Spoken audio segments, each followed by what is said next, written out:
Welcome and shalom, family. You know, we are going to be talking about the Nephilim, the so-called children of the fallen ones. Okay, the fallen ones fell, made it with the women, and had children, which were men of old, men of renown, giants. Talking about the fallen ones that fell in those days and fell and made it with the women and produced giant beings. Once again, when I was looking at the in school, you know, like I said, the only thing that they taught about blacks was slavery and the pyramids, and they kind of zipped through that. But I got really into hieroglyphics, which in part explains my early obsession, not obsession, but my early likeness of tattoos. Like I kind of liked that, you know, as far as how cultures would communicate and whatnot and things of that nature. So that was interesting to me. But the fallen beings gave these women all these spells and concoctions and alchemy and all these things that you see now. The statue of the woman with the wings, the Isis, the Samaramses, the Venus goddess worship, all of that derives from the fallen beings teaching these women spells and you know, divination, which is against the word of God in the book of Deuteronomy. You know, your blood would be upon you in those days if you did that. You know, the Lord was not playing with that. And I want to kind of do, this is something in my life that happened. I think I was in 4th or 5th grade, I think 4th grade. And I was on a bus, and at that time, you know, I went to all black schools. I was at kind of like a mix, more so race schools, mostly kind of blacks and Hispanics, and we had some whites. And not that that matters, but I just want to, you know, put that out there. When I went to the school, this chick that was a witch, and I say that because not too many. Well, there are black witches, but I didn't figure that out till later on. I was always thinking Wicked Witch of the West type thing, you know, type stuff. I didn't really, you know, I thought it was kind of more so, I knew it was an evil that you can summon demons, but I didn't really get into it. But this is why I don't deal, it's another reason why I don't deal with symbols, I don't deal with stones and things of that nature. When you're dealing with that stuff, it has a connection with old divinations, the old religion. The stones that they use, it says energy in those stones. Like they say, if you put both your hands on the stone, you can feel the energy going through the stone, spreading out through your body. I don't need no stone, you know what I'm saying? I don't need no kind of symbol, okay? And I don't feel the need to, you know, go into that any deeper. I don't deal with it. But she did, you know, and I was just riding the bus one day, and I don't know why, you know, I mean, she was a cool chick, you know. It wasn't like I didn't, you know, like I said, I don't judge people, especially back then, because I don't know. I judge it as it's wrong, but I'm not finna judge her Old Testament style. I mean, by judging, like, you know, your blood's upon you, you know what I'm saying? It's just, it's wrong, man. And you're gonna see in the next section why it's wrong and what happens to people that do that. You know what I'm saying? You may be able to handle it now, but you don't know what's coming for you. I'm telling you that honestly. But she showed me she had symbols and all types of stars that she used, and she was just like, yeah, I'm a witch, I'm a Wiccan, and I'm a this, and I'm a dark da da da. And I was like, really? So you really? So it was the first time in my life I was really meeting somebody that actually does that. It's actually into that. So I was like, really? So you? And she told me a lot. She actually told me a lot of things as far as not just witchcraft, but other things in history that I was like, oh, really? Okay. And you know, just conversation. I didn't do no witchcraft. I never summoned nothing. I knew that stuff was real enough to stay away from it. But one time, now I'll never forget, this girl got into a fight, and I think it was gym, like last period, and it was around, and we were running track, and she got into it with this chick. Oh man, and I'm not, you know, big enough fighting, you know, but man, she mopped the yard with this girl. I mean, I mean, even to this day, even thinking about it, I'm a grown man now, you know what I'm saying? And looking back, like, man, she really worked that girl over something serious. I don't know what happened. I don't know what they were arguing about. I'm pretty sure it was, oh, I'm cuter than you type stuff. This guy likes me, not, you know, normal, you know, little grade school stuff. But man, and it was like a strength. I never forget. It was a strength about her. It's like, you know what? It's like a rag doll. You know, I see somebody get thrown from a car, and it's like the body's like a rag doll. They just get thrown everywhere. It was just like that, and I was just like, man, like that's. So I'm thinking the strength that she was getting was from those spirits she was summoning. You know, so people ask, where did these Nephilim come from? Where did these demigods come from? And as you've seen, they came from everywhere, from Egypt, Assyria, the Americas, Europe, Asia, Wall of China, South America, and before all that, ancient Sumeria and the Phoenicians. They all worship, especially ancient Sumeria and the Phoenicians, they all worship these big creatures. Because what happened was, when these angels came down, taught these women those divinations, which she was doing, they would also sleep with them, okay? And when they slept with them, they would have children. Now, these children wasn't like the children you and I have today, okay? These children were different. They had 6 fingers and 6 toes, and many of them had 2 sets of teeth. They were called Nephilim giants. They were men of old. Deuteronomy 4:19, and lest thou lift up thy eyes unto heaven, and when thou seest the sun and the moon and the stars, and even the host of heaven, shouldest be driven to worship them and serve them, which the Lord thy God hath divided unto all nations under the whole heaven. That's why we get back to this nations thing. That's why you notice in the word they say the God of Israel is the true God, and this is the truth. The God of Israel is the King of the universe. These other nations, they're worshiping their God, and they can say, oh, we've been worshiping this God way before Christ. And they're telling the truth, because they're worshiping them fallen angels. Even though God was here first, the Lord of the universe, they were worshiping the ones that fell with Satan. Like I said in Revelations 12. That's who they were worshiping. That's why you see him in every single culture. Because like I said, he's been working with me since I was young. I used to see the Greek goddesses and this and that. I used to hate reading that back in English. I think I was, what grade? I was in high school, actually. That was my first year of high school. I was a freshman. We were in English class. I had a real cool teacher, man. A real cool teacher. And that's the only reason I think I probably stuck around like that. But she had me, you know, in the class reading about, you know, Hermes and Zeus, and I'm just like, man, big white boys, man, okay, you know what I'm saying?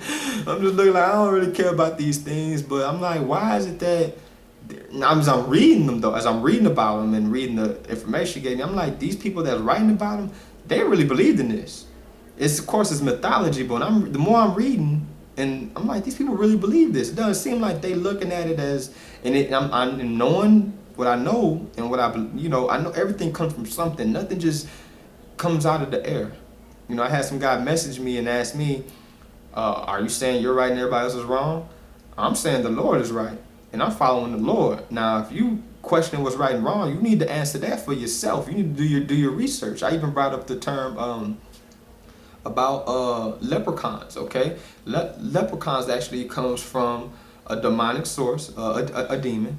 And what happened was, when those druids, those people that worship the trees, now, I'll tell you who's a druid. Andre 3000 is a druid. On the oak tree, I hope we feel like this forever. Let me tell you something. When he said on the oak tree, the druids prayed to the oak trees. Remember when I told you that people prayed to trees and prayed to these things? They prayed to the oak tree. That's why he say on the oak tree. Why did he say on the oak tree? You know what I'm saying? He could have said on anything. He could have said on my life, on my soul, on this, on that. He said on the oak tree. Druids, you know what I'm saying? That's what they did back then. You know what I'm saying? And her manifesting that through different symbols and different things, like the tree of life, the Kabbalah tree of life. All of this stuff is connected, man. That's why I don't deal with none of it. If you're dealing with that, you're dealing with ancient, like Jew and Jewish is 2 different things. Jewish, that's the Khazarians, that's the Idumeans, that's these Europeans over there right now. They're Jewish, they're converts. They converted to Judaism. And they don't even deal with the so-called books of Judaism, which is the Torah and the Tanakh. They deal with the Talmud. They deal with the Kabbalah. They deal with ancient magic and sorcery. Okay, so they not dealing with, and I'm gonna have to do a whole video on that, because they don't believe in Christ. They were not slaves. They were not the Hebrew slaves of Moses. They keep talking about they came from Moses. Those people can't stand in the sun without getting sunburned. Again, this is not a racial comment, but you got to look at the truth, man. Look at the truth. You got to see, this is why the world's in turmoil. I used to ask my mom when I was young, you know, Mom, why is the world like this? Why is it like this? You know, and she would just say, you know, baby, it's just people, you know, they don't, you know, and people ain't righteous. And pretty much she's right. They're not righteous. They're not following the Lord. So, again, when he said he divided them unto all nations, that's what these nations was worshiping. They was worshiping these fallen ones. That's why so much turmoil. That's why I was telling, you know, people that if they are worshiping all these different gods, that makes sense why it's all these different wars. Because Allah is one God, okay? Yahweh, the Jewish tetragrammaton, is another God, little g. Buddha, another God, little g. Brahma, another God. And you see in each of these countries I'm mentioning, look how crazy they going. Look how crazy, it's madness. And what prophecy do they have? Give me one prophecy that they have about the end times. Again, when he said the host of angels, the host of heaven. Hebrew Strong 6653, host, Tatsabat. Definition 181, a host, army. The very next definition, 182, angels, comma, war. So, angels of war. Think about that. Look at all the war in the world. This is who they was worshiping. And when I was in class reading that, it's like he was showing me that this is what that is. Because I'm reading, I'm like, these people really believe this stuff. They're not writing it like mythology. They're writing it as if this is fact. You know? Just thought that was interesting. They say, what is magic? Okay? Another old story, Jack and the Beanstalk. When Jack climbed up the beanstalk and the man wanted to eat fee, fi, fo, fum, you know, the blood of an Englishman, this and that. They used to eat people. Look at Stonehenge. Those rocks that's sitting on top of each other, no man can lift those rocks up there. They didn't have cranes back then. And people that say, you people kill me, that say, oh, they just got 60 dudes or 80 dudes, 100 dudes, and they all just lifted at once. Have you ever seen brothers try to move? Have you ever been in a neighborhood or been driving through somebody's neighborhood or maybe your neighborhood or seen brothers try to move and see brothers try to pick up a big couch or a big TV? Like I said, I work in warehouses, okay? Well, they got cabinets and stuff that we got to move every day. We got equipment to do that. But even when you see people get together, hey man, oh, go this way, go. So you tell me they can lift a 5,000-pound rock? I have not seen that yet. I haven't seen no footage of that yet. So show me that footage. Genesis 1:14, and Ahia said, let there be lights in the firmament of the heaven to divide the day from night. Okay, lights in the firmament. That's, of course, the sun is the biggest light. The lights in the firmament, those are the stars. Okay, you can't really see the stars during the day. You can see them at night. You know what I'm saying? They divide the night from the day. Okay? And let them be for signs and for seasons, for days and for years. Okay, like I said, astronomy and astrology are two different things. We can see the seasons and the years and what happens. That's astronomy. That's not, oh, my life is going to be like that because that star's on there. Nah, man. It's just for signs and seasons. So the Bible talks about stars and what they're for. Okay? Don't get caught up in this New Age. This New Age twist the words just like Satan did. And don't make you think, oh, it's the same thing. It's not. Like I said with the Trinity, it's not. Ain't show me Trinity in a verse, and I'm gonna read it, and I even put up a video saying I was wrong. But don't show me no new international version that some guy Charles that graduated from Yale wrote. I don't want to hear that. Psalms 104:19, he made the moon to mark its season, and the sun knows its time for setting. He's talking about the moon and the sun. Is he saying to worship it? I didn't read that there. He said to mark the season. He said it knows it's time for a setting. So we know when the moon comes up and the sun goes down, when the sun goes down, that's the start of a day. Okay? Because when these businesses shut down around, whether it's from, depending when it's from 6 or some businesses close at 10 or whatever have you, but when the sun goes down, these businesses close, that's the close of a day and the start of a new day. From 12 o'clock to 12:01, there's no difference.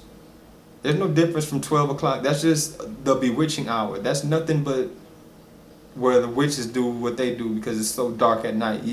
There's no difference. If I film right now with my camera, 12 o'clock, midnight, 12:01, it wouldn't be no difference.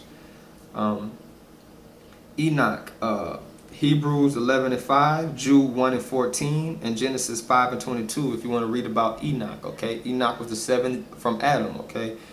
And we're going to read a little bit about Enoch, okay? Because I'm going to show you a little bit about the pyramids, a little bit about why they chased that technology. I don't have $1 on me now, but I know you got one.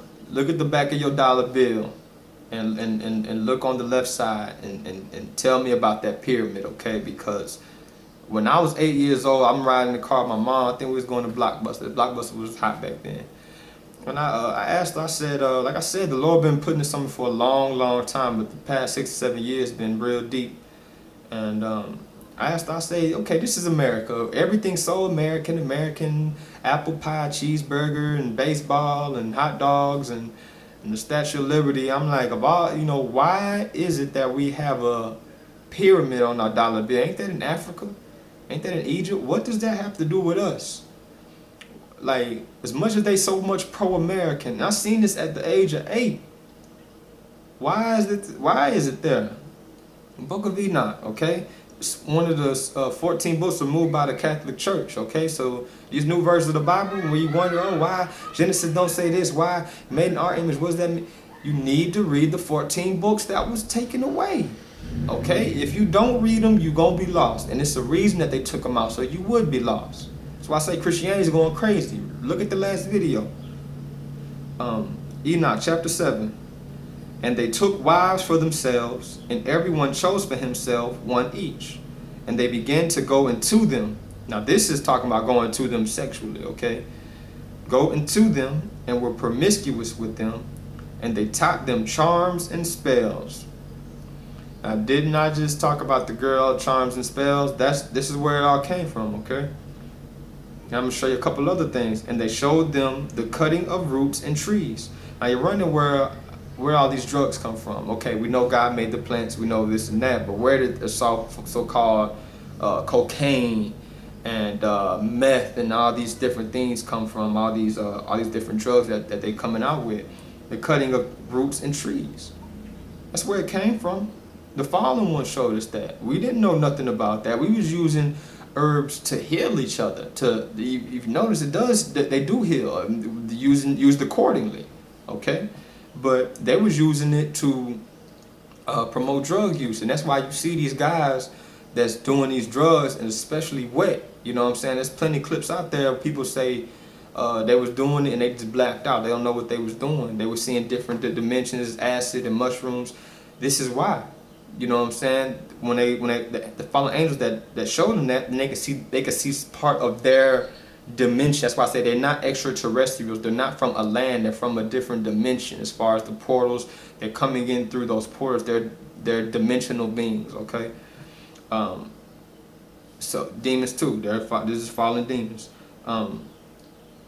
Okay. They showed them the cutting of roots and trees, and they became pregnant and bore large giants. Okay. And their height was 3,000 cubits. These devour all the toil of men. So basically, the Jack and the Beanstalk, stuff like that. That's where this is coming from. Even though that's a tale or whatever, it had the roots of it come from those giant beings that actually did walk the earth. Just a quick note: there was an axe they found in the Viking territory that was 200 pounds. There was actually several, but one of the biggest ones was 200 pounds.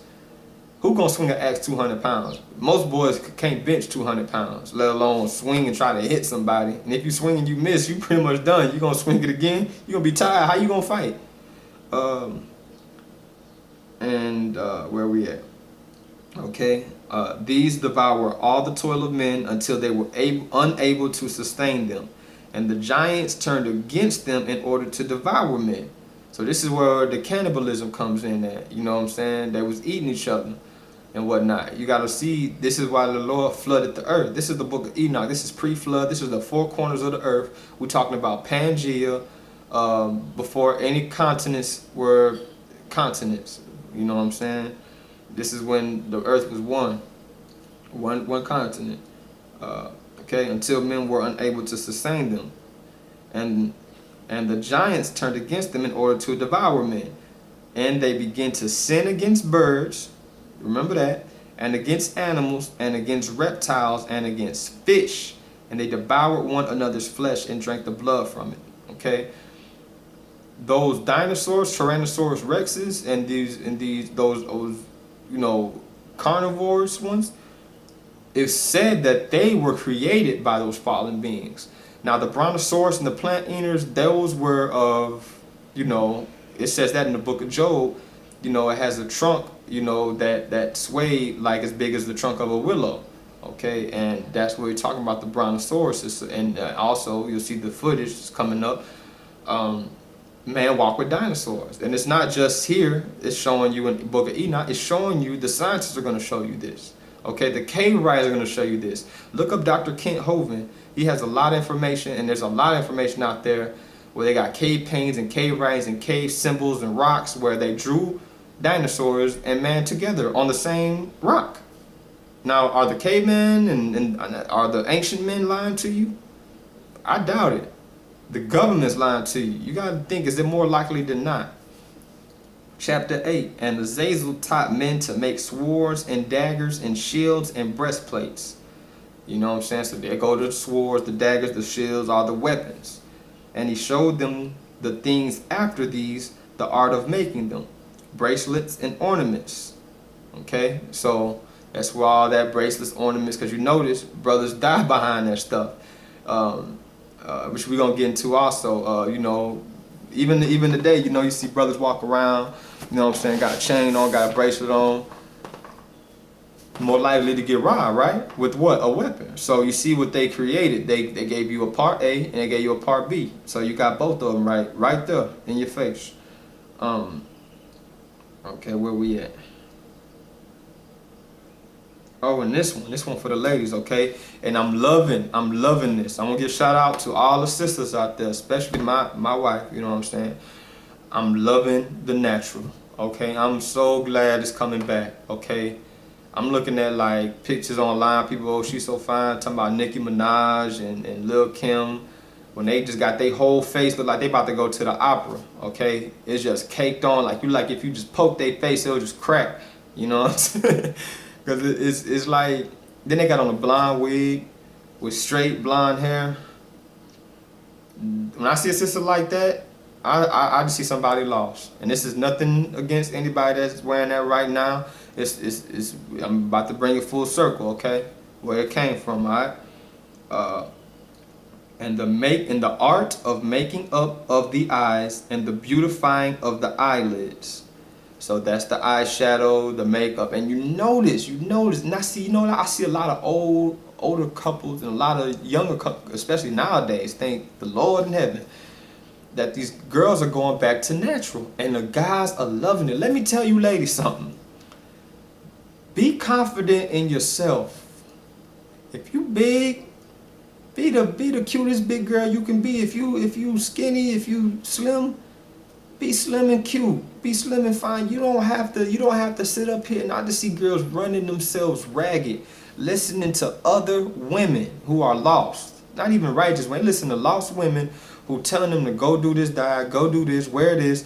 They messing up their bodies. They, you know what I'm saying, doing all this stuff. And let me tell you something. Before you women had any of that, men were still having children with you. Before makeup was invented, before Enoch.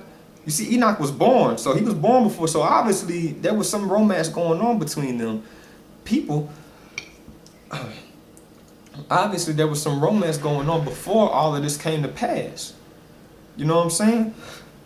Us guys, I'm gonna let y'all in on. Let me give up a little game. Us guys, we real simple. We pretty much some simple creatures. We don't require a lot. Any dude that's saying that you need to wear this makeup and wear it and wear it and wear it, check that brother, because he might be wearing some makeup. On the real, man. On the real, because my wife is natural.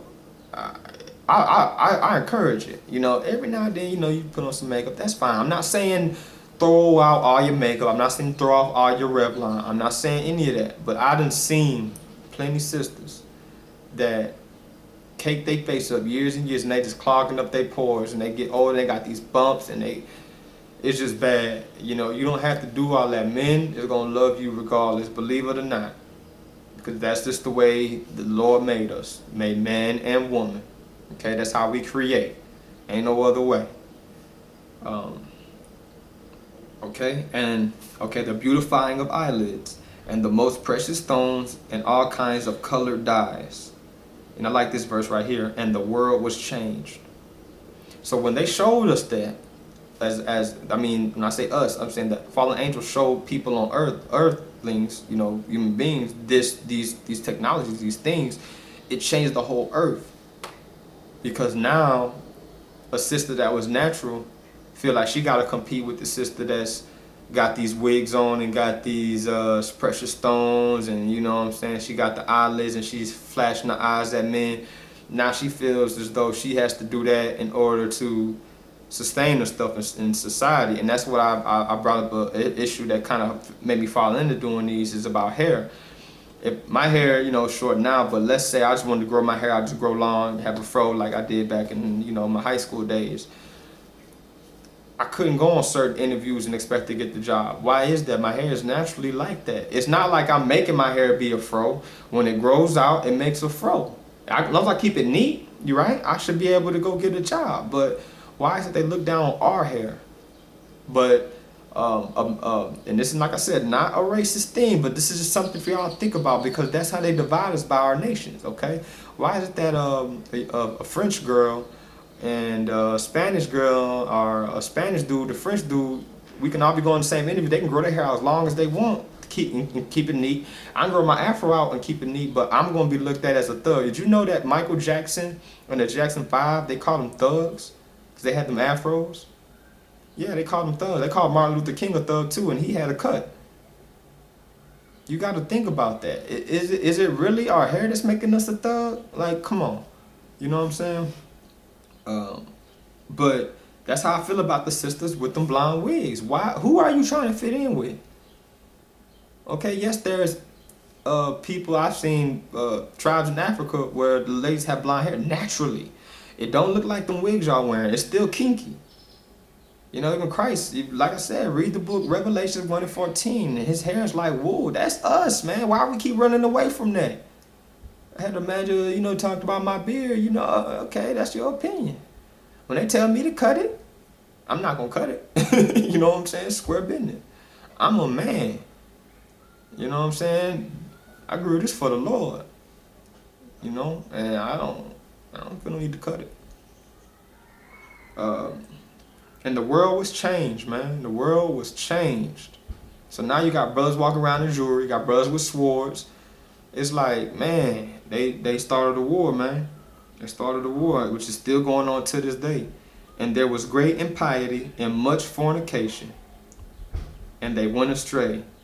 And all their ways became corrupt. Now you wonder, that's why the flood came. Okay, now another thing for atheists to, you know, go ahead and answer this for me, because all these questions I'm asking, they have no answers for. All these things I've been asking, all these videos, these hours of footage, they have no answers for. You got to come to the Lord. The wisdom of the Lord is better than the foolishness of the Lord is wiser than the wisdom of man. Think about that. Okay, because their ways became corrupt because they sitting there chasing all these festivities. Ladies, have you ever, for you ladies, have you ever seen a girl that got fake hair, fake eyelashes, lipstick, face caked up with makeup, got a dress on that's squeezing her into a certain shape, you know what I'm saying? Got high heels, Got all these flashy, you know, bracelets and stuff on. But she want a real man. You know what I'm saying? I never understood that. I never understood that. Be you, be real. Cause if he don't like you when you real, he not gonna like you. He not gonna want to deal with you, period. Same thing with you fellas, man. You out here buying these cars and this jewelry and this and that. Brother, no matter how many cars of jewelry or this and that you buy, somebody else could buy some more. So if that woman's attracted to that, there's always a BBD, a bigger, better deal. Okay, which this ain't a relationship thing, but this is just something I'm gonna touch on that on another video, but it's something to think about, because that's what we out here chasing. When they said the world was changing, everybody out here chasing these vanity things. You ain't gonna take none of that with you when you go.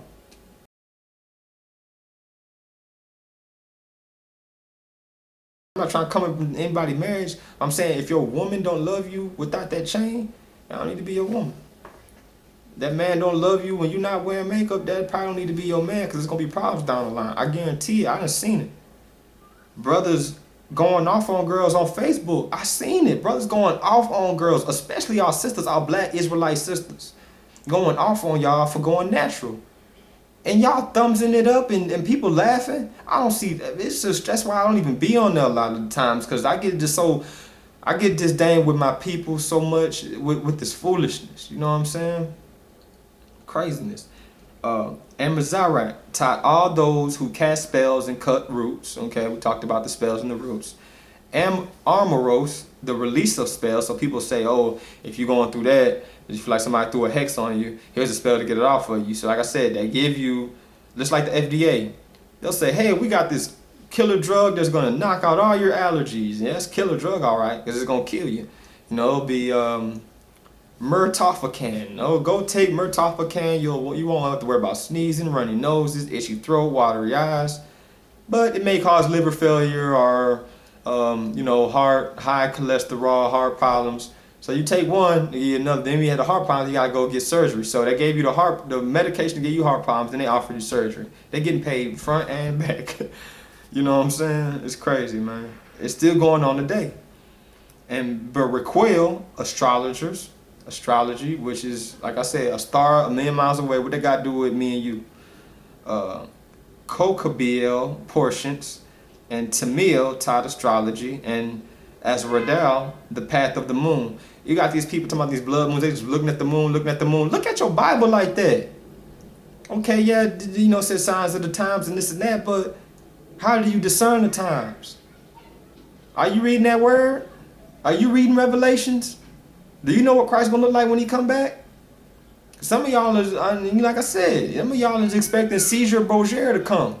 Y'all gonna be very, very confused when y'all see a guy that looked like he got burnt brass legs. He gonna have a robe covered, look like he been walking through a wine press. And he gonna have eyes of fire and kinky hair. You not gonna know who that is. You gonna think he's an alien. That's why they trying to push this, man. Y'all gotta look into that word, man.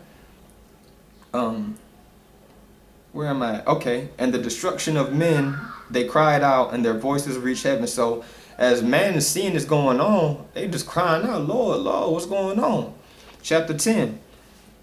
Okay. Now this right here, I'm gonna get into more of Noah, because he was speaking to Noah. It's the book of Enoch, chapter 10. And I can't say his name. Arsh Yalayur, which is A-R-S, Yala, Y-A-L-A, Yur, Y-U-R, to the son of Lamech. And who is that? Who's the son of Lamech? Noah, or as you know, Noah. Say to him in my name, hide yourself, and reveal to him in the end, which is coming, because the whole earth will be destroyed. Now back to, I said, like the atheists I asked these questions to, if there's only so much water on the earth, right? There's only so much. And there's only, as far as the evaporation and the rain, right? How is it that the whole earth can be buried in water? If there's only so much here, how can more come and flood it? If there's only so much that can be evaporated up and rained down. That's like saying, okay, I got a cup of water with this much water in it. Yeah, I can evaporate it up and I can bring it down, but how can I make the cup flood over? It has to be the Lord. It has to be something else out there. It ain't no Big Bang. Okay? A deluge is about to come upon all the earth, and all that is in it will be destroyed. Now teach him so that he may escape and his offspring may survive for the whole earth.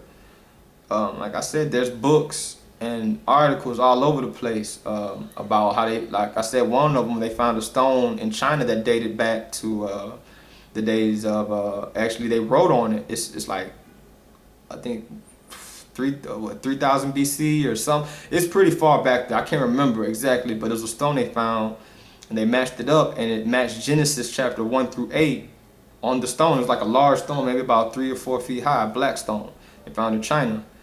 And it matched Genesis chapter 1 through 8. And it was in Chinese dialect, ancient Chinese dialect.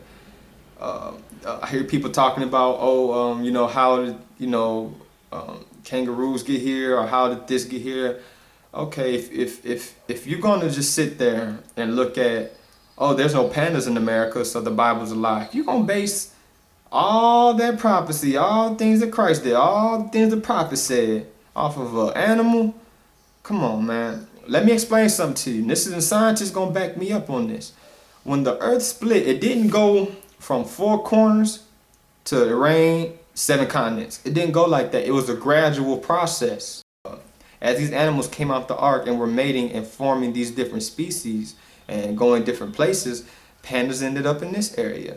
Kangaroos ended up in this area. Most of these animals ended up in this area. Most of these animals ended up in this area. You understand? That's just how it went. You know, it's a lot of history that they're not telling you about, but you got to look into that for yourself. Okay, and further, okay, now this we're talking about the pyramids right here for a second. And further, the Lord said to Raphael, bind Azazel and his hands and feet, and throw him into the darkness, and split open the desert in Dudael, and throw him in there, and throw on him jagged and sharp stones, and cover his face, so that he may not see the light, and so that on the great day of judgment he shall be hurled into the fire. Azazel, okay, that's the one that taught us about the swords and the weaponry and the breastplates. When he said, and throw on him jagged and sharp stones and cover his face, you gotta think that's how we do nuclear waste. We go somewhere where nobody's at, in the desert, some wasteland, we dig a deep hole, we put it way down there, and we cover it, right? Those jagged stones that the Lord is talking about, the Pyramid of Giza actually has, and I don't know if y'all gonna look, but you need to look, it has water damage up at the top of it. So it was pre-flood, okay? That means it was here before the flood. There's water markings and damage on it from water. The flood that marked it was the flood that the Lord brought. Okay, what was under that pyramid? Azazel. They tried to excavate it, can't excavate it. They tried to stick a razor blade in between the rocks, a razor blade won't fit. They tried to copy that technology, can't copy it. The 3 pyramids, how they sit, it's supposed to be the center of the earth. Okay, how they sit and where they point at as far as the stars, the constellation, how they map up, they can't do it. They try to do it with, I'm gonna give you some examples. They tried to do it with the White House, they couldn't do it. They tried to do it with the Vatican in Rome, they couldn't do it. They tried to do all these things, but these things like Stonehenge and the pyramids, all of them, they sit on these fault lines. Okay, it's crazy, it's real deep, man. But when he talked to Raphael, the angel, he told him to throw those jagged rocks on them. That's what that was. And to this day, we cannot figure out A, how they did it, B, how to do it ourselves, or C, how to decipher how they did it. You know what I'm saying? As far as how did they put them together? Because it's a technology beyond our understanding. That's why you got Egyptians and you got these other cultures. You got all of them that all have pyramids. But that one in Giza, Dudael, that's over there in Egypt. And Sudan also has more pyramids than anywhere. When the what's the names? The Nubians, okay? The Nubians took over in around 600 BC, okay, roughly. But They tried to excavate it, can't excavate it. They can't do anything with it because it's still a mystery. And that, my brothers and sisters, is why it's on the back of your dollar bill. It's that mystery, that same mystery of Azazel underneath, that eye on the top. They think Azazel's gonna rise, Satan's gonna rise at the top, and gonna be there. You know what I'm saying? That's what they say. Isaiah 19:19 talks about a pillar. Okay, that's what he's talking about. That pillar that's over there in Egypt that sits along the border. He brings it up. It's in the word. See, the word is called a double-edged sword for a reason, okay? Because two reasons. One, they say, oh, that's not in the word. See, if it's not in the word, they can say, oh, well, the word is fake. How can you have a Bible talk about the beginning of mankind to the end of mankind, and this isn't in it, and this is like one of the biggest things that's been here for thousands of years and never mentions it? It does mention it. See, and that's number two. When it does mention things and says where they come from, people are like, oh, I don't believe that. But it says it. Sodom and Gomorrah, it says that it will rain down sulfur. There's sulfur there today. But the Bible's false. It says to talk about the pillar in Egypt, that it was there before the flood in the book of Enoch. But the Bible's false. It's not false, okay? It was taught falsely. That's all it is. It was taught falsely. Okay? And that's the alchemy, the ancient technologies, the knowledge of space and stars. That's how they knew all this stuff. This is pre-flood, okay? They knew about all of this. Before a telescope, before anybody, you can't look up in the sky and see all that stuff. I don't care how clear the night was. You can see some stars, okay, but you can't see all of that. The Apocrypha, okay? 2nd Esdras 4 and 5. And this is why I really want to bring this verse out, especially because, like I said, this is the knowledge of the Most High. Like how they did it, I can't tell you that. You know what I'm saying? I can say what he told Raphael to throw jagged rocks on him. Now, how did he cut him and do? I don't know. He did it. Angels are powerful. Angels can destroy a city, as they did in Sodom and Gomorrah when they came and warned, we're going to destroy this place. You know?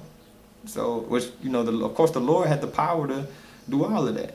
Apocrypha, chapter 2, Apocrypha, 2nd Esdras 4 and 5. This is comprehending, or when people say, oh, I'm God, or you a God, or we guys, Kanye, with his foolishness, talking about he a God. If you a God, Kanye, bring your mother back. And I can already see the I can see y'all faces now. Oh man, that's wrong, man. You being rude. No, I ain't being rude. He being rude. He said he a God. He wrote himself in his own Bible, right? He been talking about it for years. He finally did it. Kanye, if you God, bring your mother back. Bring your mother back, and I'll buy your Bible. I'll buy it and I'll do a channel just for you. Okay? And I say that facetiously because you're not a God. You will never be a God. If you a God, create a universe, okay? Create something out of nothing. And I ain't talking about no magic. That's all you're going to use even if you do anything, okay? You can't bring your mama back, man. Okay? You out here with this foolishness, man. You going to die too. We all going to die. Save yourself from death. How about that? I'm not threatening him. I'm just saying, if you a God, do something that God did in the Bible. The Bible says prove all things. You ain't proved nothing to me. You just, sounds like foolishness. Apocrypha 2 Esdras 4 and 5. Then he said unto me, go thy way. Because what happened was, he was asking the Lord, he was asking basically, when will the end time come? How will these things come about? What's going to happen? You know, just like we asking today, you know, what's going to happen, this and that. And the Lord explained to him through his angel. This is very, very deep, y'all. For anybody that's trying to say, oh, they have the knowledge of a God, also tell me three things. It said, weigh me the weight of fire. So how heavy is fire? Okay, who knows? It says, measure me the blast of the wind. Now, I'm not talking about how fast the wind is blowing, okay, because we know that now. But I'm talking about height, depth, length, speed. How big is it? Is it 3, football fields long? Is it 1 football field long? How high is it? Is it a building high? Can you measure that? But we feel wind every day, right? Can you measure a blast of wind? How big, how high, how strong? Didn't think so. The weight of fire, that was the first one. And the third, call me again a day that is past, in every detail. Okay, that's what it was meaning. Which means, tell me what you did yesterday every detail from start to finish, and not just what you did, but everything that happened yesterday from start to finish. Everything. I'm talking about from minute 24 hours, from minute 1 to the last minute. Everything, and don't miss nothing. Can you do that? But you were here yesterday, right? So you can tell me what you did and what happened, right? You can. And what's the things that we deal with every day that we don't know about? Okay, so that's the intro to this, and we gonna get into it, you know, about the Nephilim and what they did. But I just want y'all to know that the knowledge of the Most High is what we need to be seeking. It's not gonna be what these people is showing us on ABC and Discovery Channel. Okay, I already told you about the millions of years thing. How can the sun burn for millions of years and still be that same size? This gas is burning up. It's actually shrinking. Scientists will tell you that. So if it's shrinking now, it had to be shrinking in the past. It didn't just start shrinking the coat. And if it did, who kept it in that one spot to burn like that? There must be some knowledge that's beyond our knowledge. Either way you cut it. So you can run from it all you want, okay? But we're going to get into it. Watch these clips and we're going to do the conclusion. Shalom.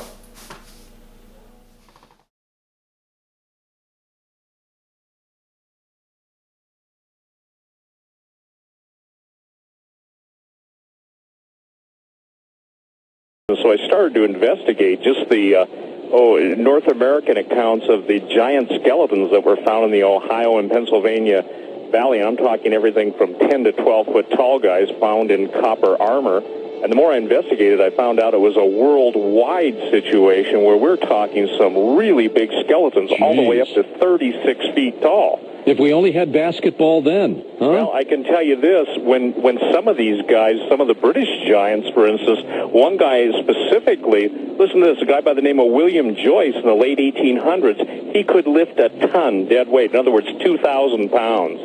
And you're only talking about a guy that was 8 feet tall. So I think the situation that most people find in history is there are too many question marks. And when you're looking at the temples of the world, and you're looking at all of the, what would you say, the answers that are out there, but seemingly are, swept under the rug, I think it becomes apparent that for some reason, someone doesn't want the issue of giants brought up, and that's why I spent 3 decades dealing with it. And as you know, the book has got on the front cover a British explorer with 2 12-foot giants from Kashmir standing over him. Now, again, this was in the late 1890s, and as early as 1970, in the jungles of the Amazon, there have been actual reports of people running into very shy natives who are in excess of 9 feet tall. How tall do you...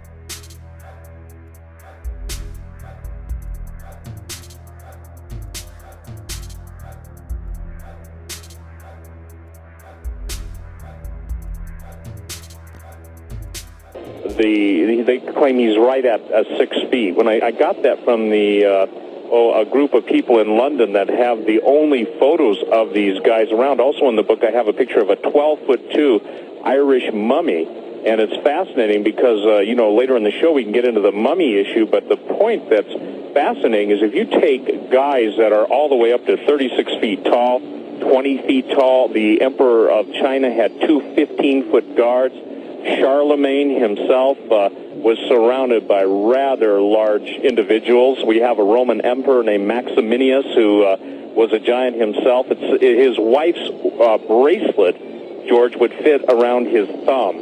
We're talking about people that are, we're talking about people with big egos, big appetites, and incredible strength. We're not talking about the medical situation that you see sometimes on the History Channel where they show giants as being these guys that don't live very long, obviously like Andre the Giant, who was a wrestler. Right. We're talking about guys with unbelievable strength, unbelievable knowledge, and unbelievable wisdom. On the website, I even show some of the Incan kings, I-N-C-A-N, Inca, from the Inca Empire, basically in the museums of Peru, that have 4 to 5 times the cranial mass of a standard human skull. So we're not only talking about big guys, we're talking about people with incredible intelligence, and we're talking about an answer that obviously classical anthropology and archaeology, these guys don't want to deal with this. I think it was David Hatcher Childress that coined the word Smithsonian Gate. In other words, a cover-up of history that's rather pronounced. And when you begin to dig, as I began digging over 30 years ago, you can find out that the reports of newspapers in America, of newspapers around the world. Interestingly enough, after I did the last show with Art, somebody went on the website and they sent me from Eastern Europe, they've already sponsored I guess you'd say an undertaking to go into some of the caves where they found a whole, basically, cavern of giant skeletons.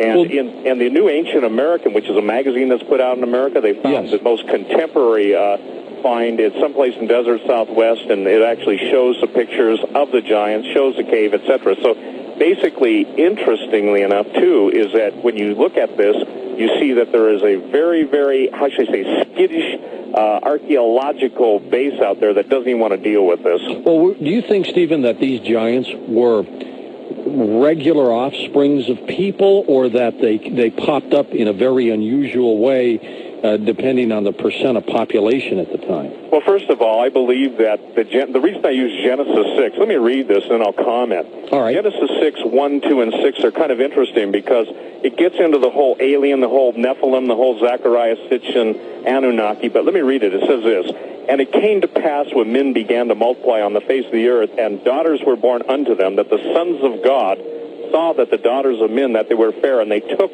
them wives, all of which they chose. There were giants in the earth in those days, and also after that, when the sons of God came in unto the daughters of men, and they bore children unto them, the same became the mighty men which are of old, men of renown."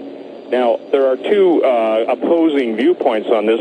During about the 4th century A.D., the Catholic Church basically said, well, no, these were the sons of Seth, and the sons of Seth married the daughters of Cain, and out of good men marrying bad women came giants. We're talking about men, George, that had 6 fingers, 6 toes, and double sets of teeth. Now, that's kind of interesting because all through the digs in North America, especially in Catalina in California, Lompoc, where there's a prison in California, they found red-haired giants, 10 to 12 feet tall, double sets of teeth, 6 fingers, 6 toes. You go to South America, and the Mayan god Shambachlum had 6 fingers, 6 toes. And so I believe there is a supernatural element, and then you've got writers who claim that we were created by the aliens, the Anunnaki, and I obviously I don't believe that. I believe that all the myths of history center around this one thing, that basically supernatural beings had sex with earth women and produced giants. And it's in the Bible, it's in Genesis 6, Jude 6, 2 Peter, but more than that, and in addition to that, it's all through history. So you believe that these giants are the offspring of fallen angels. Fallen angels from way gone back. Well, from way gone back.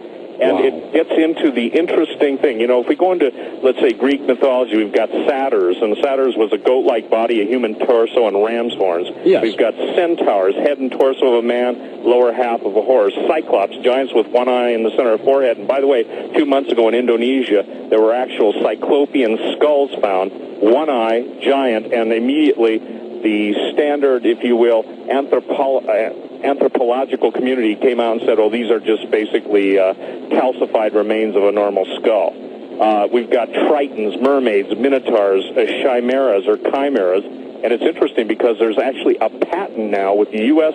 Patent Office that combines human DNA and animal DNA. So when we've got a supernatural element inserted into the equation of, in essence, fallen angels even having sex with animals, and by the way, this is ancient Sumerian text, it's ancient Babylonian text. This is something that is through history. It begins to explain a lot of where the myths came from. Let's get into Genesis if we can without the biblical and religious twist to it. Sure, but I'm really talking about it from a historic aspect. Exactly, and let you interpret some of this for us, because it is there for people to read, and you've been able to pull that out when you have written about it in your book. But it is there, and it has gone on since the beginning of time here, hasn't it? It has, and, you know, it's interesting because, again, you know, you have from just the Genesis account of these fallen angels having sex with earth women, producing, again, a race of incredible people. You know, everybody's heard of David and Goliath. Yes. But what they don't know is that Goliath had, 4 brothers, and these guys all had 6 fingers, 6 toes. There's a guy named Og, O-G, not a hard name to remember, and some scholars place him at 18 feet tall. So from the Genesis account in the Old Testament through all of the the historical accounts through the different continents, whether you're dealing with South America, whether you're dealing with North America, the Europeans, the Asians, the Australians, the Greeks, everybody has got their records, their bones. And, interestingly enough, the Aztecs, and there was a lot of chronicling of the Aztecs by different Spaniards that followed, especially their priests that followed the conquistadors. And basically, the Aztecs said their entire civilization was built by giants. Tiwanaku in Bolivia, up by Lake Titicaca. The point is that they have fantastic architecture that still no one can explain. Baalbek, the giant cities of Bashan, Bashan, which were called the cities of the giants.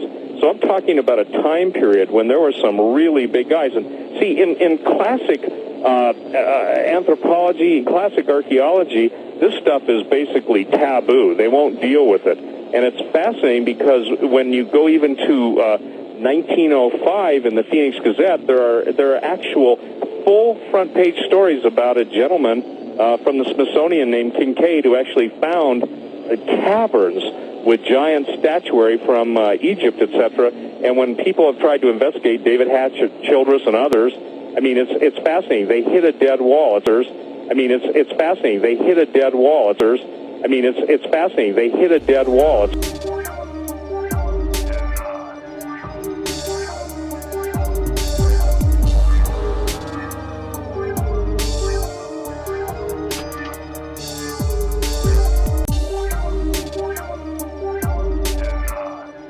5 giant brothers. Vendell Jones is an archaeologist with a style of his own. He spent a lifetime tracking down Goliath and the Ark of the Covenant, with which the Jewish holy book of the Midrash tells us the giant made off. Goliath thrashed his way through the Israeli soldiers, ran over and scooped the ark up on his shoulder, slew Pinchas and Hophni, and took the ark back to the camp of the Philistines. It was in this field, 15 miles southwest of present-day Jerusalem, that legend says Goliath was finally slain. Not by a giant warrior like himself, but by a puny boy, David, who, as this 9th century BC tablet indicates, would later become king of the Israelites. David reached into his script. He pulled out this black thing with long leather straps, and he put it on his arm and wrapped it like this and said, "You have come against me with a buckler and the armor and a shield and a sword, but I'm coming against you in the name of the Lord God of Israel." Then he reached in and pulled out another set of leather straps, but this one had a stone in it.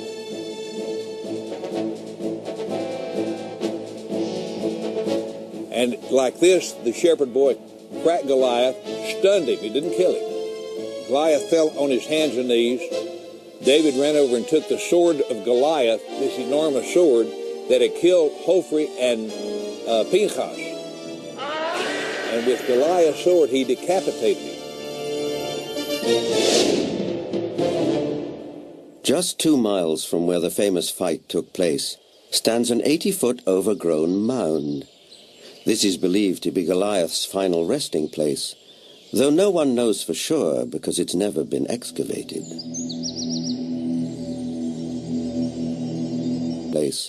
Though no one knows for sure because it's never been excavated.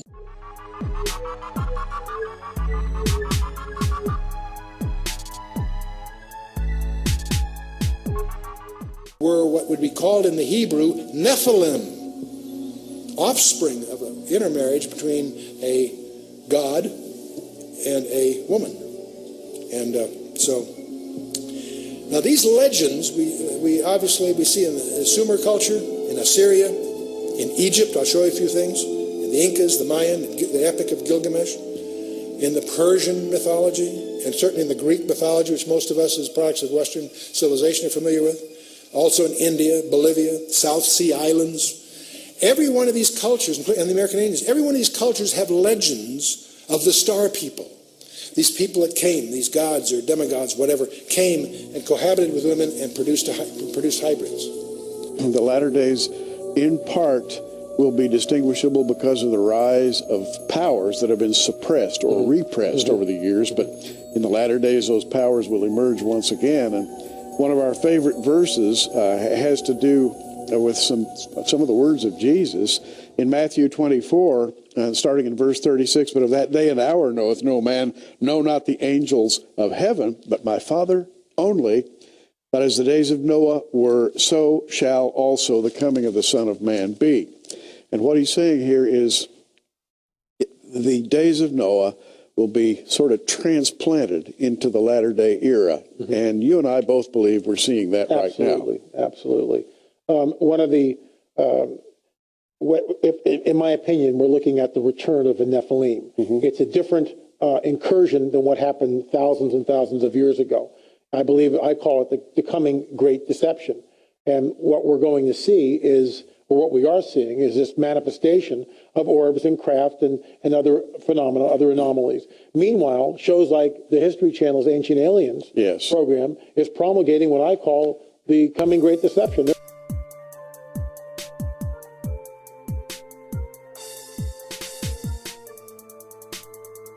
The coming great deception. They're saying that E.T. created all life on this planet, that they genetically manipulated all life on this planet, that they started the world civilizations and religions, and now are coming back at this critical juncture in human history. Well, Christians in the church better wake up to what is happening, because this phenomenon is real, burgeoning, and not going away.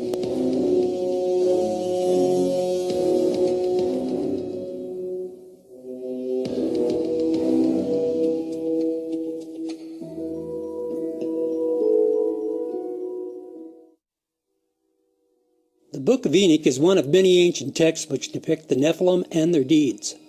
In 1947, a wandering shepherd stumbled on some writings hidden away in several caves near the Dead Sea. This collection, lost for nearly 2,000 years, became known throughout the world as the Dead Sea Scrolls. Included in the scrolls is a hidden book lost for centuries which told about fallen angels, bloodthirsty giants, and a warning for all humanity. This book gives an alternative and fascinating description of creation and the demise of man. It is an ancient writing filled with dreams and visions, a tour of heaven and hell guided by the angel Uriel. The Book of Enoch is named for the man who the Holy Bible says walked with God. And Enoch walked with God after he begot Methuselah 300 years, and begot sons and daughters. And all the days of Enoch were 365 years. And Enoch walked with God, and he was not, for God took him. Genesis chapter 5. The Book of Enoch begins with the warning to all humanity. A divine judgment has been rendered and sentence will be imposed. God tells Enoch that all life on earth will be destroyed in a violent flood, and with the story in Genesis, God blames this evil on the sons of God, angels who lusted after the daughters of men. These angels are sometimes referred to as watchers. They keep constant watch. And they decide one day, about 200 of them, that they're going to descend to the earth. They would like to very much make contact with these mortal women. The Book of Enoch was an expanded story of the mysterious giants, the sons of God, and the daughters of the earth, spoken of in Genesis chapter 6. Anytime you read the book of Genesis, there are all kinds of unanswered questions.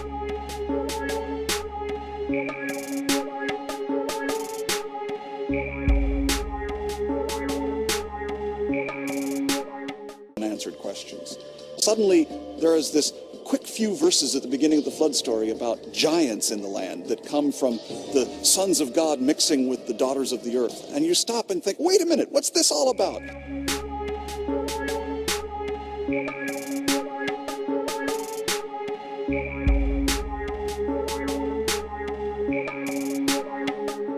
Scholars and a few believers. There is also a mysterious spiritual principle involved. This is probably why most people do not understand, perhaps for hidden reasons. Just like a psychological puzzle, you must develop the right perspective to understand it, or it looks like foolishness. My research is based on faith in the Bible, a core of truth in early Jewish writings, other ancient texts, and existing archaeological artifacts. The ancient cultures of our distant past were not simple-minded, as we have been led to believe. They were highly intelligent in mathematics, physics, engineering, and astronomy. Where did this information come from? The following clips are about a few ancient sites and their myths. According to ancient Chinese legend, over 100 pyramids discovered in China are the legacy of extraterrestrial visitors. When local villagers were asked about the pyramids, they said the ancient giants constructed them. When they questioned a custodian of a local monastery, they were told, according to records housed in the monastery, the pyramids were said to be at least 5,000 years old. One can only guess at their real age. Did the antediluvian giants build these pyramids, or was it the post-flood giants? They said the pyramids belonged to the old emperors who reigned in China, and the emperors always stressed the fact that they were not from Earth. Rather, they were descendants of the sons of heaven, who roared down to this planet on their fiery dragons. It is interesting the custodian used the phrase, sons of heaven. This is the terminology of Genesis chapter 6, verse 4. These pyramids tell us about the presence of giants on earth, whose fathers were the sons of heaven. These pyramids were aligned astronomically, and this astronomy was common in other structures throughout the world. Teotihuacan, the city of the gods, is just south of Mexico City. The largest pyramids are the pyramids of the sun and moon. They were said to be built by an early race of giants from the first world. After the completion of the pyramids, these giants turn into gods. According to Aztec myth, all of the gods sacrificed themselves for mankind. This causes the government to be established and the birth of the Aztec civilization. Once again, we see pyramids built by giants who considered themselves to be gods. These gods instructed the people to sacrifice humans to please them. The early Jewish writings expound upon the Genesis verses and describe many more details about the cannibalistic Nephilim, and we can see their bloodthirsty traits carried out here. These pyramids, like those in China, were built by giants and had astronomical implications. As a matter of fact, this whole complex is a reflection of our solar system. Were the Nephilim trying to duplicate the Giza Plateau? In my books, The Middle of the Earth and the Messianic Temple, I present my evidence concerning the Giza Plateau in Egypt. I concluded the Giza Plateau is the middle of the earth as described in early Jewish writings. It was intended as a witness and sign for the one true God. Through the ancient historian Josephus, I explained the Great Pyramid as one of the pillars of Seth, which was to be an astronomical record for all future generations, including us. The Nephilim were perverting all of God's creation and were attempting to replace God. We see that plan being carried out here at Teotihuacan. The city represents astronomical pyramids, temples with bloodthirsty sacrifices, and was built by giants.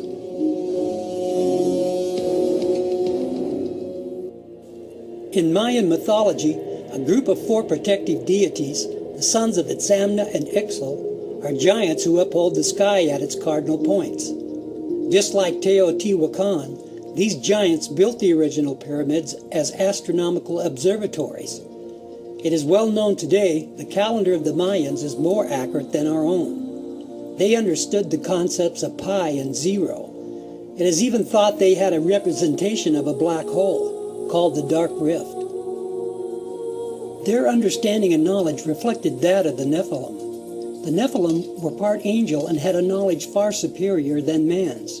These gods also instructed the people in bloody sacrifices. Even their games depict the dark path set for the Mayans. The image of a priest cutting the still-beating heart from a man probably delighted the Nephilim. We can only imagine their intoxicated and wicked laughter. The Book of Enoch and the Book of Giants tell how they devoured man in the worst way. They also created genetically altered beasts to help them in this quest. They were bound and determined to pervert all of creation. These temples tell us of their astronomical knowledge and their reprehensible past. The Maya were still communicating with the fallen angels, who were cast under the earth, and the Nephilim spirits in an alternate dimension. The Maya priests would alter their state of mind with hallucinatory drugs and spoke directly to the gods of the underworld. Even though the angels were already judged and doomed in the underworld, they were still communicating with those who would listen. Although the bodies of the Nephilim were destroyed, their spirits still preached to the Mayans and all other Mesoamericans.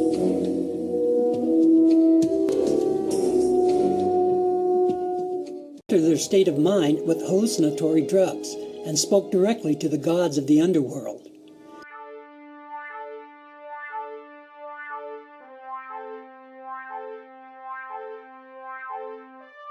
The underworld. Even though the angels were already judged and doomed in the underworld, they were still communicating with those who would listen. Although the bodies of the Nephilim were destroyed, their spirits still preached to the Mayans and all other Mesoamericans.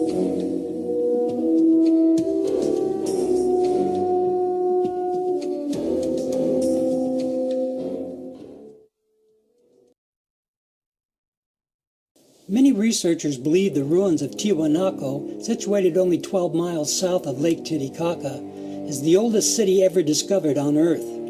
Consistent with these theories, the Inca living in the region during the Spanish conquest explained that Tiwanaku had existed for thousands of years before their civilization began. According to Inca legend, Lake Titicaca was revered as the location where the god Viracocha created a race of giants, and later the first humans. The Inca maintained that the giants built Tiwanaku and also many other cities and structures in the area. However, due to their great evil, Viracocha destroyed the giants in a world flood. This legend is still believed by the local Indians to this day.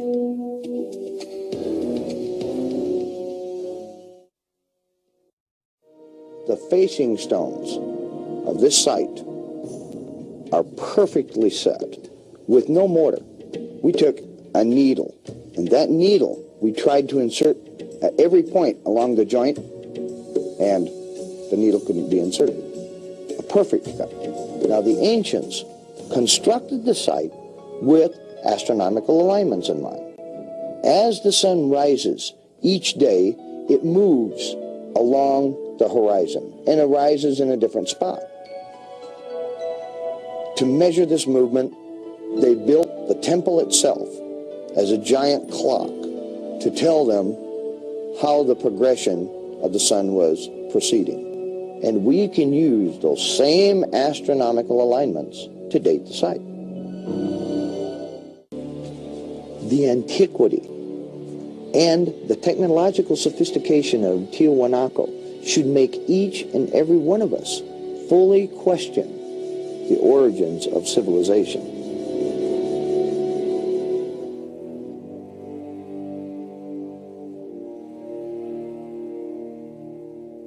Giants also figure in the mythology of Stonehenge, one of the most famous structures in the world. These massive standing stones were called the Giants' Dance by the earliest inhabitants, and they believe giants constructed it.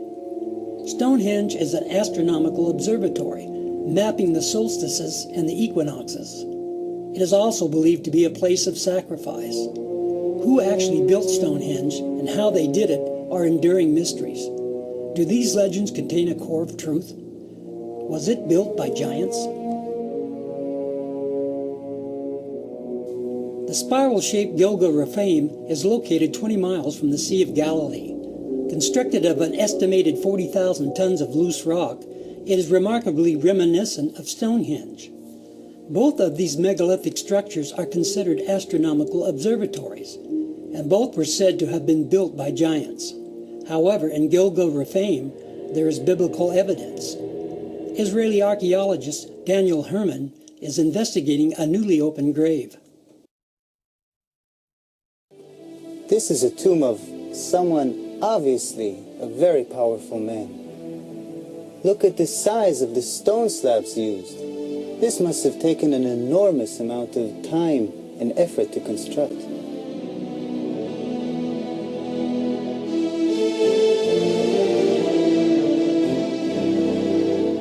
when the Israelites came here and wrote their Bible, it was already here. They saw it. So they have documented the identification of the site by saying that this region was ruled by Og, king of the Bashan. Og is described in the book of Deuteronomy as, and I quote, "For only Og, king of Bashan, remained of the remnant of the Rephaim." Rephaim is Hebrew word for giant.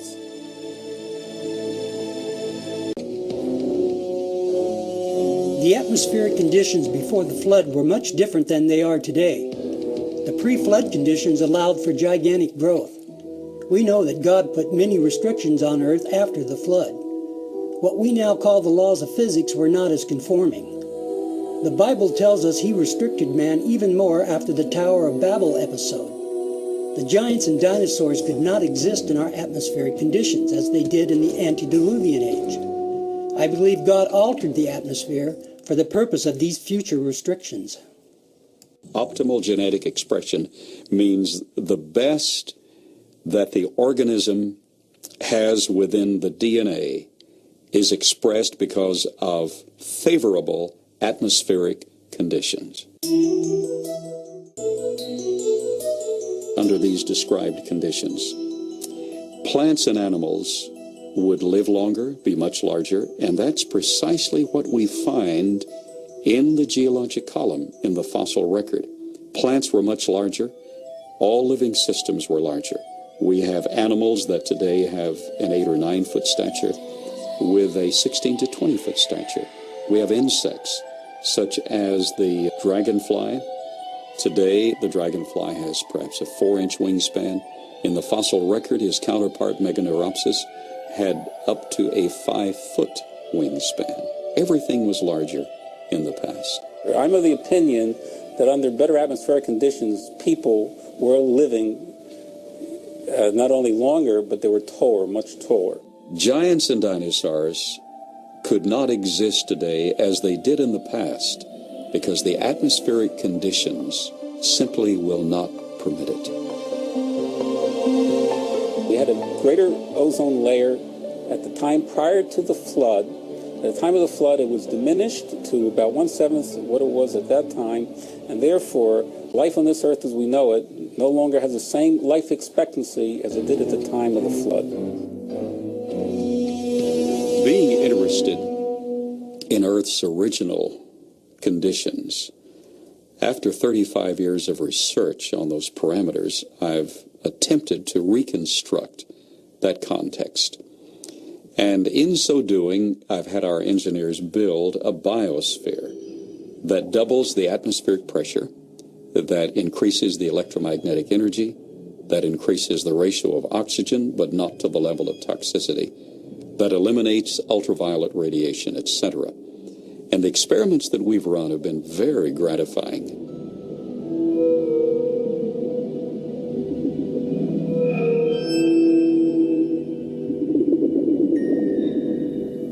In our controlled scientific experiment, we have measured the effects of a pulsed electromagnetic field on biological systems.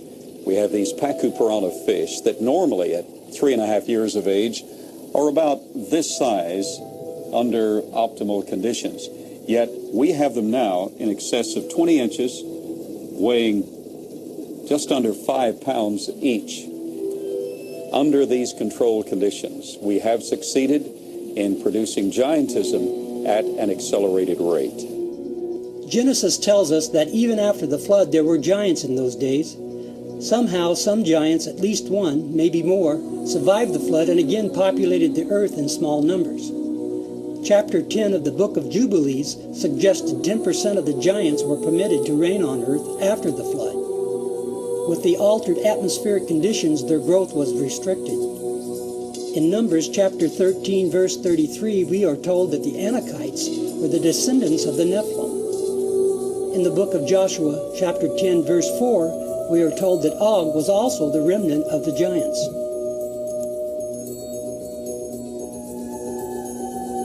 Mass graves of giants were opened. Some of the men 8 feet tall, some of the women 7 feet tall, some records of men 10 feet tall.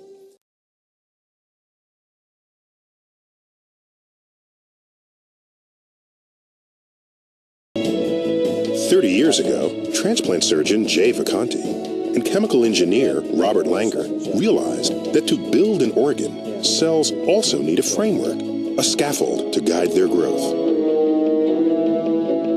The challenge was to engineer scaffold materials living tissue could grow on. So this is a material that we call biorubber. Biorubber, and you use the prefix bio because whatever is the material it will take to flesh or living cells. That's right. So why does the cell even care? Because a lot of things could be toxic to a cell, or the cell wouldn't like their surface and wouldn't be able to grow on it. Picky cells. Cells are picky, and some are more picky than others. But sculpting a scaffold out of the right material was only a start. To turn one into a living body part, an ear, for example, it must then be seeded with cells. A few weeks in an incubator allows those cells to multiply, covering the scaffold. Then comes a rather strange test. This is really creepy. I mean, mice are creepy enough, and this one has no hair and a human ear growing on its back. Yes. He doesn't seem to mind that he has an ear growing on his back. No, he knows he's here for a bigger purpose. But this is a very, very important step in the science, because on the back of this animal, we're actually incubating and growing perfect cartilage in the shape of a human ear.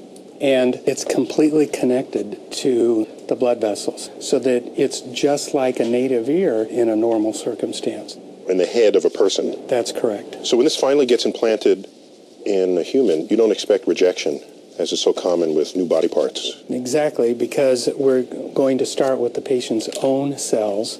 It'll make his own tissue, and therefore the body will accept it. Within a year, Vacanti and Langer expect to be implanting their ears directly on the heads of soldiers wounded in Iraq and Afghanistan. But these will not be the first recipients of lab-grown body parts. Already, patients of other doctors have received blood vessels, skin, muscles, even bladders built the same way.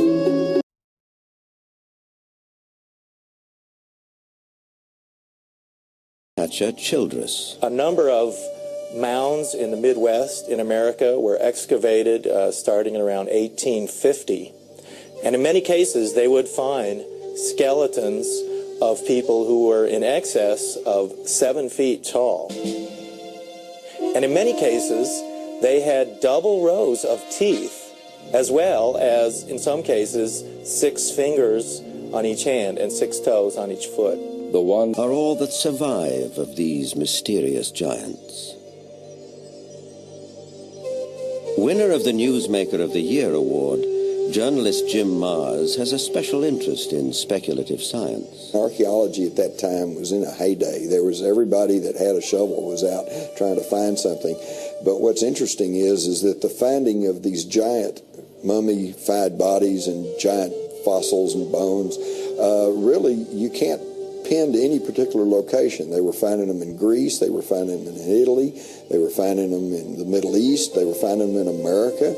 And even if you write off a few of those as perhaps a hoax or a misinterpretation of something else, you're still left with a tremendous amount of evidence to show that there were these giant beings at some point walking the earth.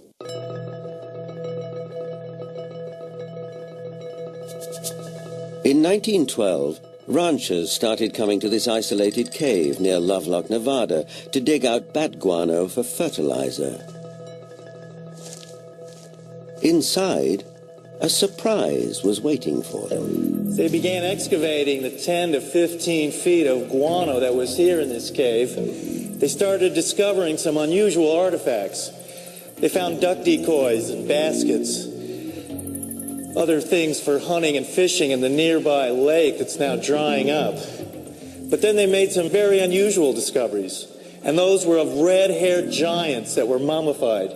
These giants were 6.5 to 7 feet tall.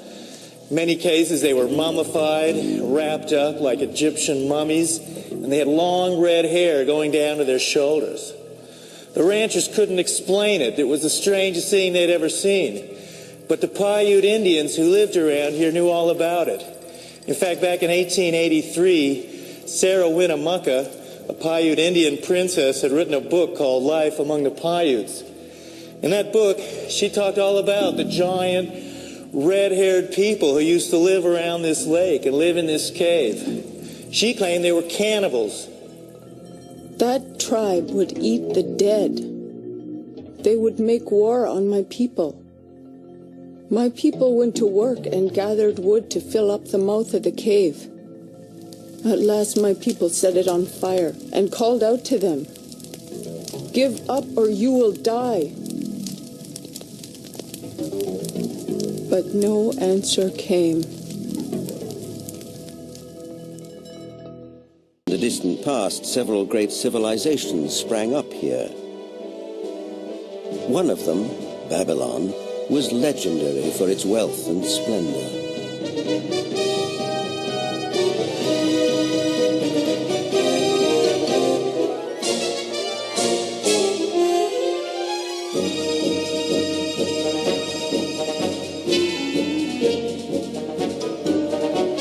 But long before Babylon, as long as 6,000 years ago, another remarkable civilization evolved.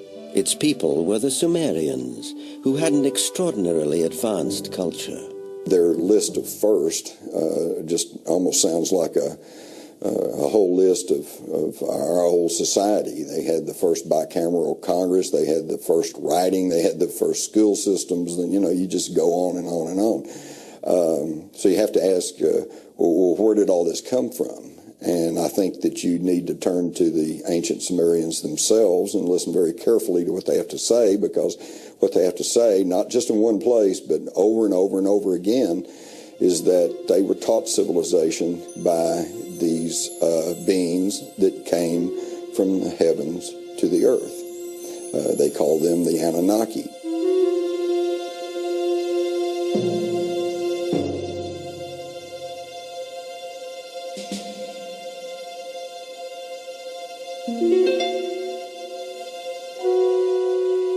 The Sumerians wrote down their history on clay tablets like these, which lay ignored in a Berlin museum for half a century. Few people have been able to decipher this ancient language, but one of them is Zechariah Sitchin. The writings and the pictorial evidence left behind by the Sumerians going back 6,000 years speak and depict people who came from another planet called Nibiru, and many of the depictions show them much bigger, at least by a third, perhaps more than the average human being, so they were giants. This Sumerian cylinder seal from a Berlin museum is astonishing for several reasons. First, it depicts our solar system with the sun at the center and the planets arrayed around it, a fact not known to European science till around 300 years ago. It also shows the planet Pluto, which we didn't discover till 1930. And amazingly, there's another planet, which the Sumerians called Nibiru, and believed that it was from where the Anunnaki, or celestial giants, came from. If you look at the three figures depicted here, they all look more or less the same size. But if you bear in mind that this figure of the deity, that he is seated, and you add from the knee to the hip to his size, you will realize that he is about 10 feet tall, a giant, one of those who from heaven to earth came. Looking for signs of extraterrestrial life, astronomers have searched deeper and deeper into the universe. But all along, maybe they should have been looking closer to home. God, based on the verses in the book of Job. I admit it's possible, but I'm still not convinced. We now have an overall picture of the time period. Since the time of Jared, the sixth generation from Adam, humans and animals were now subjected to the will of the fallen angels, the Nephilim giants, and their hybrid monsters. There is new evidence indicating that man was indeed walking with dinosaurs. This entire century, we've been told that dinosaurs existed millions of years ago and became extinct before the arrival of man. I find these theories, which are based on Darwin's theory of evolution, absurd and shameful. Scientists and educators have gone to great lengths to keep out the creation story from schools throughout the United States. The public educational system's use of separation of church and state is exactly what our forefathers were trying to prevent: governmental dictation. It was never intended to separate God from government. The founders wanted to preclude what they experienced in Britain, where the government created a single domination to the exclusion of all others. There is corruption in our educational system's agenda and their selected scientific methods. In the end, they did not keep out religion in schools. They replaced Christianity with their own substitute, the theory of evolution. That's right, the theory of evolution is indeed a religion, with man in charge of his own destiny. Most scientists are now concluding that Darwin's theory does not stand up to modern biological standards. Now that we are able to see and understand the complexity of a single-cell organism, which Darwin could not, we know he was wrong. There is a petition signed by 600 professors from the top universities throughout the United States to stop teaching Darwin's theories. In the 19th century, when Darwin was alive, scientists thought that the basis of life, the cell, was some simple glob of protoplasm, like a little piece of jello or something that was not hard to explain at all. But with the hard work of science in the 20th century, we've seen that the cell is far from simple. It's got very complicated molecular machines and things that are very resistant to Darwinian explanation. Scientists will tell you if evidence is contaminated, then carbon dating will be wildly inaccurate. If you accept the flood theory, then everything was underwater for a year. There is no doubt the evidence before the flood is contaminated. This leaves us with no accurate date. However, there is evidence of man walking with dinosaurs. My reaction was one of shock. I had heard of human footprints being found in this locale on the Biloxi near Glen Rose, Texas, but I was rather skeptical. And here, after removing actual rock layers, the team and I excavated a series of dinosaur footprints. And 18.5 inches from one of those dinosaur footprints, we excavated a 16-inch human footprint. We excavated 12 footprints in a series. And when you find a trail with left-right pace and stride, the right distance apart, then you have to interpret this as belonging to humankind. We found trails leading under limestone ledges and actually removed the limestone ledges one slab of rock at a time. And we found that both the dinosaur footprints and the trail of human footprints continued under the rock ledges. This evidence is real.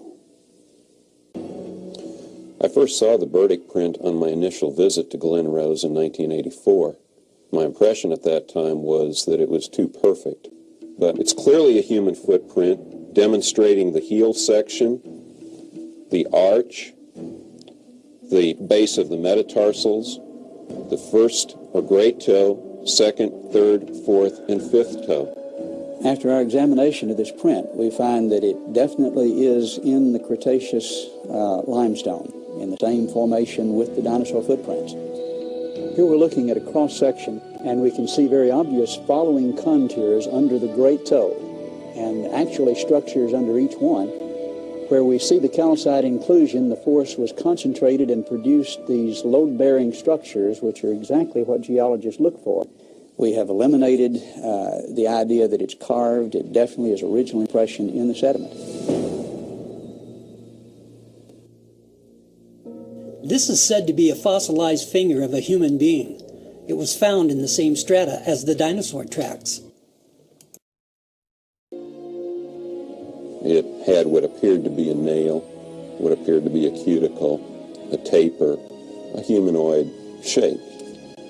After I saw the CAT scan, there was no longer any room in my mind for doubt. This scan shows the shape of the finger, it shows tissue beneath the skin of the finger, it shows the bone, it shows the joints, it shows a ligament. That tells me this is a human finger. As I said, over the past 150 years, these archaeologists and anthropologists have covered up as much evidence as they've dug up, literally. Basically what you find is something we call a knowledge filter. This is a fundamental feature of science. It's also a fundamental feature of human nature. People tend to filter out things that don't fit, that don't make sense in terms of their paradigm or their way of thinking. So in science, you find that evidence that doesn't fit the accepted paradigm tends to be eliminated. It's not taught, it's not discussed, and people who are educated in scientific teachings generally don't even learn about it. Carbon dating can be highly inaccurate for dating archaeological artifacts. It's not just that it can be inaccurate, it's worse than that. There are numerous cases in the past where items have been carbon dated and found outrageously wrong. Does carbon dating work at all? Despite its problems, the underlying ideas are sound, and scientists are pursuing the reasons why carbon dating can be so inaccurate. There are reasons for the problems. The first one is contamination. If an archaeological artifact is contaminated, then you have no scientific method to calculate it. Another reason is the level of carbon in the atmosphere at the time. It's my personal belief one of the ways life was reduced in years and size was the altering of the atmosphere by the hand of God. So the ratio of carbon-12 and carbon-14 before the flood was completely different. There are many details which scientists presume were taking place. They are only guessing. Many scientists give off an illusion of knowledge as if it were true. If you say something long and loud enough, society will accept it. Do not believe this illusion. Carbon dating has a 10,000-year limit. Anything after that can be highly inaccurate. The Great Flood covered the earth for an entire year and contaminated everything. It's my belief the flood took place approximately 12,000 years ago, what historians refer to as the end of the Ice Age. It seems appropriate that carbon dating would only be accurate until the time of the flood.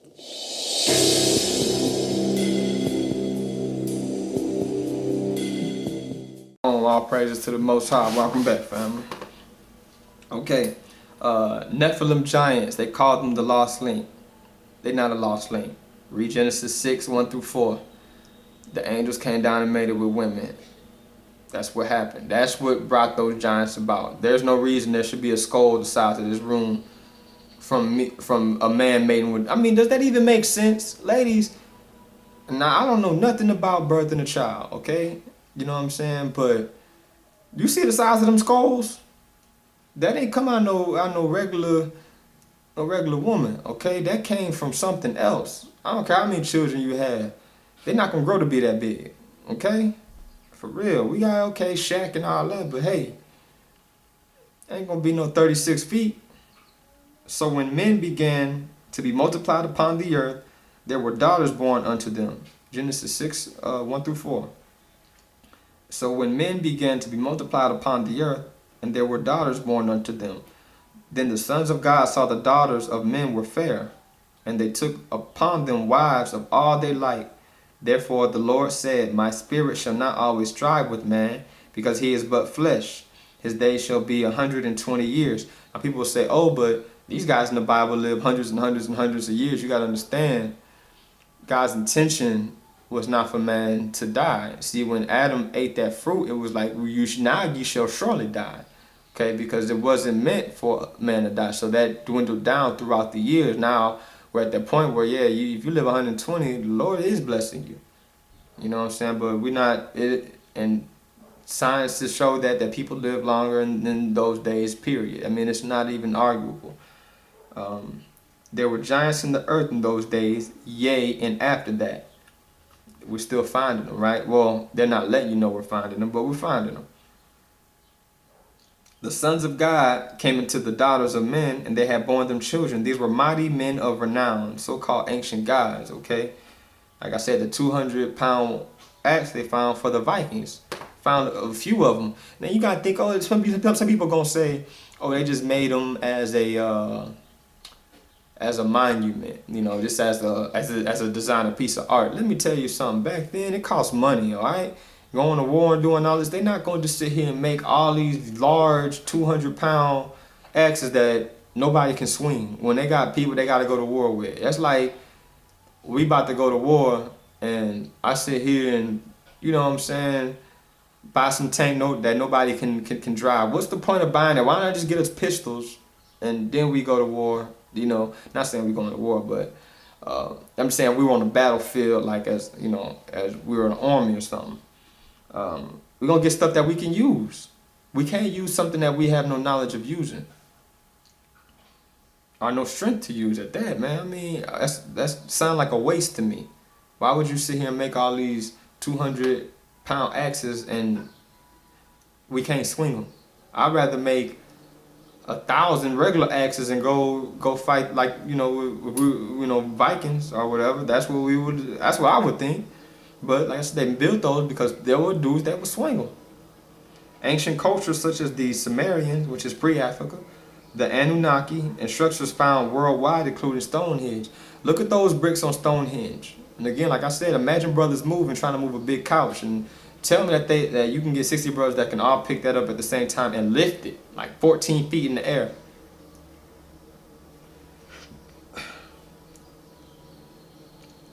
The Nephilim had 6 fingers, 6 toes, and double sets of teeth, especially the Mayan gods. Google that, because there's actually some people that still have that gene in them, and they got some interesting pictures on Google of people with double sets of teeth and 6 fingers.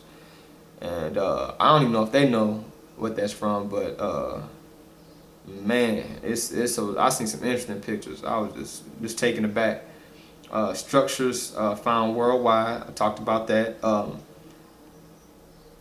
Also, Google pictures with human faces with animals on them. Like I said, they sinned against birds, they sinned against creatures.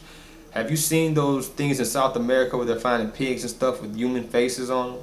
And they're finding all these weird human-like creatures. They found one in Mexico. Not the chupacabra, but that's one. But they found another one where it's like a human-like lizard, demon-looking figure, but it's only like 8 inches high, or, you know, not even a foot high. And they actually, and I didn't get that video. That's something that you can look up if you really want to see what it is. But they found it in Mexico or South America, one of them. I can't remember. But what I do remember is that when they took it into the lab and extracted some, you know, fluid from it and hairs and did a DNA test on it, actually, it had no DNA. Now, I just thought that was crazy. How can it have no DNA? We seen you found it. Actually, a farmer found it at that. Heard it thump it around in his farmyard, grabbed it, found no trace of DNA. Everybody got DNA. I got DNA, you got DNA. We can't leave a crime scene without leaving some form of DNA. How come you can stick a syringe in this thing and come out with nothing? That is crazy. That's crazy. But they sinned against all creatures. Talk about Og, okay? Another thing, people talking about the Bible, false. You see these scientists talking about Og and how Og was king of Bashan? Well, Moses killed him. Read Deuteronomy 3 and 6. He was the last of the fallen giants. Deuteronomy chapter 3 and 11 as well. Read about Og. Okay, why would Og be in the Bible? And the Bible was written all these years ago, and these scientists are just now seeing that these things are true. I'm going to go with the word of God. David and Goliath was actually a true story. You notice they refused to excavate that mound in the Holy Land. They said this is the area, I ran it back, where they said this is the area we believe that Goliath is buried, this 80-foot mound. This is the area. But they won't excavate it. Why don't you just excavate it, and that way you can kill all the drama. You excavate, you kill all the drama. People be like, oh, is it there? Is it not there? They know it's there. they don't want to prove the Bible right. You know, just like I said with the UFO thing, this Nephilim thing is a cover-up. All these scientists talk about hitting a brick wall. All of them. From the UFO to the scientists, and we're going to see it in the next section. It's another brick wall, but the next section is going to be very interesting. Got a lot of things to get into in that one. You're not going to want to miss it. The Ark of the Covenant is said to be in Ethiopia, okay? From, you know, the Ethiopian Jews, Solomon, you know, got the Queen of Sheba, okay? So there are Ethiopian Jews, you know, and they will acknowledge them, but you notice they get treated the worst in Israel. It's not our time to return, you know what I'm saying? People say, oh, go back to Israel. It's not our time.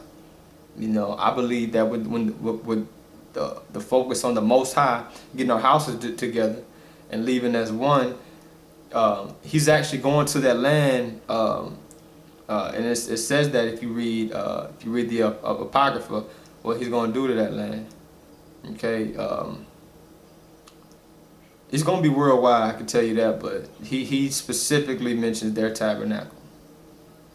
And we just got to stay in prayer and then move forward from there to see where we going to go, you know what I'm saying, what we going to do. But first of all, we got to be righteous and come together.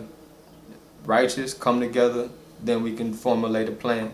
But it is written that we will return to that land, though, on his clock, not our clock. That's what I want to get across. It's his time, not our time. Okay. They said that, you know, the Bible ain't real. Another thing, the house of David. They found an archaeological find that said, with that stone, that said this is the house of David. Now, scribes and stuff like that, yeah, they wrote on paper, but kings had this stuff inscribed on them stones. That wasn't no poor person named David. That was the king of David. His house existed right there. Something else to think about. And he did have no star. I told you, that's the star of Molech. Look up Molech.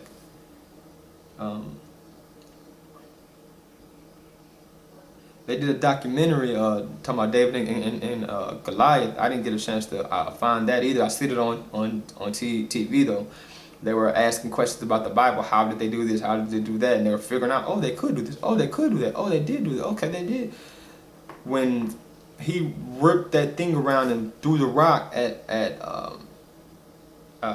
Goliath, it's true that he hit him with such a speed that there's a guy in Turkey, there's other guys across overseas that still do, you know, slingshot competition. There's all types of competition. They got a spitting competition, or see how far you can spit. You know what I'm saying? So there's all types of things out there. But he threw the rock and he hit this meter, and the meter basically was going to say how fast the rock was going, how hard it hit.